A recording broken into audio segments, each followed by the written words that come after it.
சற்று முன்பு வெற்றி வெற்றி ஸ்டாலினால் ஒன்றுமே பண்ண முடியாது, அமைதியாக மௌனத்தை காத்த பிரசாந்த் கிஷோர்.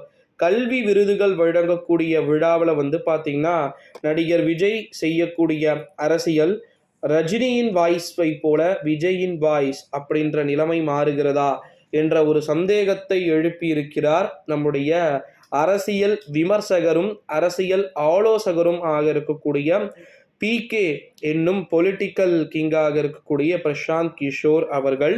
இந்த ஒரு சூழ்நிலையில தான் இந்த முறை காங்கிரஸ் பார்த்தீங்கன்னா காங்கிரஸும் இந்தியா கூட்டணியும் சேர்த்து 100 சீட்டை கூட தொடமாட்டாங்க, 100 சீட்டை கூட தொடமாட்டாங்க.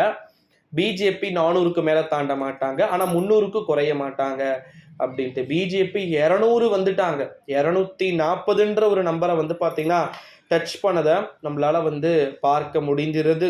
இந்த ஒரு சூழ்நிலையில தான் வெற்றி வெற்றின்னு சொல்லிட்டு தமிழகம் முழுவதும் 40க்கு 40 தொகுதிகளில் பார்த்தீங்கன்னா வெற்றியை பார்த்தீங்கன்னா கொடுத்திருக்கக்கூடிய சூழ்நிலையில தான் ஸ்டாலினால பெருசா ஒண்ணுமே பண்ண முடியாது. இந்த விஷயத்துல பவன் கல்யாணை போலவே உருவெடுக்கிறார் தமிழகத்தில் ஸ்டாலின் அப்படின்னு சொல்லிட்டு. ஆனா பவன் கல்யாணுடைய hard work in 10 years. Vijay அவர்கள் இப்போ வந்தாலும் 2026ல டிஎம்கேக்கு டஃப்பான காம்படிஷன் கொடுக்க முடியாது. பட் அந்த டஃப் அப்படின்ற அந்த காம்படிஷனை மேலும் டஃப் ஆக்கிறதுக்காக வருவதற்கு வாய்ப்பு இருக்கு அப்படின்னு சொல்லிட்டு எதிர்பார்க்கப்படுகிறது நண்பர்களே. இந்த ஒரு சூழ்நிலையின் அடிப்படையில் பார்க்கும் பொழுதுதான் திமுக தனிப்பட்ட முறையில தொடர்ந்து உன்னிப்பாக கவனித்துக் கொண்டிருக்கிறார்கள்.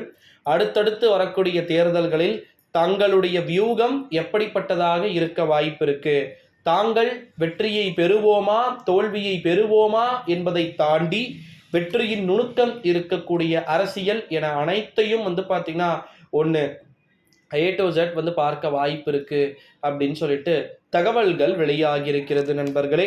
இந்த ஒரு சூழ்நிலையின் அடிப்படையில தான் ஒரு கிட்டத்தட்ட வெற்றியை பார்த்தீங்கன்னா பதிக்க வேண்டிய சூழல்கள் என்பதும் தொடர்ந்து இருப்பதாக நமக்கு தகவல்கள் என்பது தெரிவிக்கப்பட்டு கொண்டிருக்கிறது அப்படின்னே சொல்லலாம் நண்பர்களே.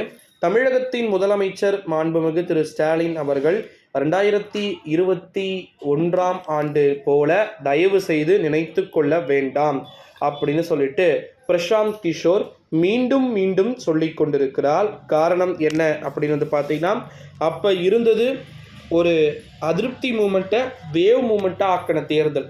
இப்போ வேவ் மூமெண்ட் இல்லைன்றத நீங்கள் புரிஞ்சுக்கணும் அப்படின்னு சொல்லிட்டு சொல்லியிருக்கிறாங்களாம். இந்த ஒரு சூழ்நிலையில தான் வெற்றியின் பின்னால் இருப்பது யாராக இருக்கும் அப்படின்றத நம்ம வெயிட் பண்ணி தான் பார்க்கணும் நண்பர்களே. ஸோ தொடர்ந்து இதை பற்றியெல்லாம் பார்க்கலாம் அடுத்த